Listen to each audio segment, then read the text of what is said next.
ኦኬ ዳቲ ዛሬ እነዚህን ቃላቶች በእንግሊዘኛ ምን እንደሚባሉ ብዙ ሰው የሚሳሳታቸው ስለሆኑ ነው። የመጀመሪያው በእርግጠኝነት ሁለተኛው ሶስተኛው እንደምትሳሳት አቃል ተነጋግረን አይደለም ተሳሳት ብየው አይደለም ግን እንደሚሳሳት እርግጠኛ ነኝ።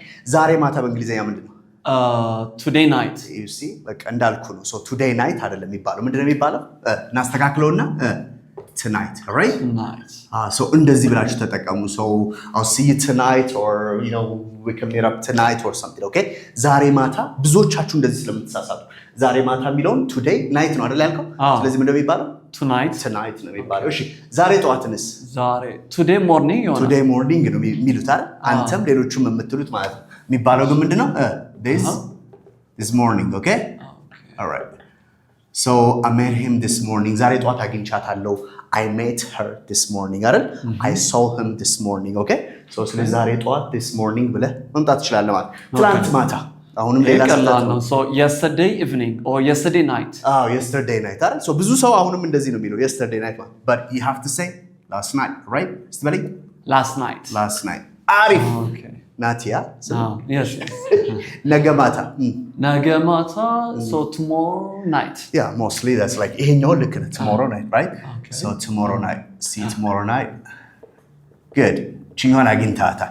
ከትላንት ወዲያ so before yesterday. Okay.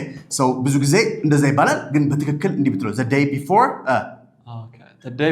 the day before አለበለዚያ ደግሞ ቺኛውን ትጨምርበታለህ the day before yesterday ይታያል ጽሁፌ the day before ማለት ይችላል። okay yeah we were together the day before or like you know we were having a good time the day before or the day before yesterday ከትላንት ወዲያ okay the day before yesterday የሚለው ከነገ ወዲያ the day after በዚቹ ሂድልኝ አሪፍ the day after ወይም ደግሞ tomorrow the day after ወይም tomorrow እለዋለ the day after tomorrow አይደል አንድ ላይ ነው የሚሉት። ይሄ yesterday ሙሉን አይደለም የሚተካው the day before yesterday ወይም ደግሞ the day before አይደል the day after okay ከነገ ወዲያ ወይም ደግሞ the day after tomorrow በጣም አሪፍ እሺ ይታያል ቢያስባል ከሁለት ቀን በፊት ይሄ ቀላል ነው I think before yesterday before 2 days አይደል ብዙ ሰው የሚሳሳተው አሁንም ይሄንን ነው before 2 days ማለት ይኸውልህ ቁጥሮች ሲመጡ okay ቢፎርን ከምንጠቀም ይልቅ ምንጠቀም ኤጎ የሚለውን ቃል ብንጠቀም አሪፍ ይሆናል right so ego እዚህ ጋር ከቢፎር መቼ መሰለ የምንጠቀም ለምሳሌ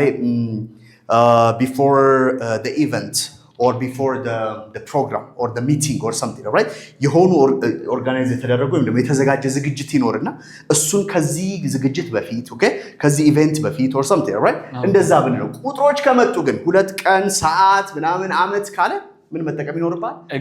ስለዚህ ከሁለት ዓመት በፊት before 2 years ከምትለኝ 2 years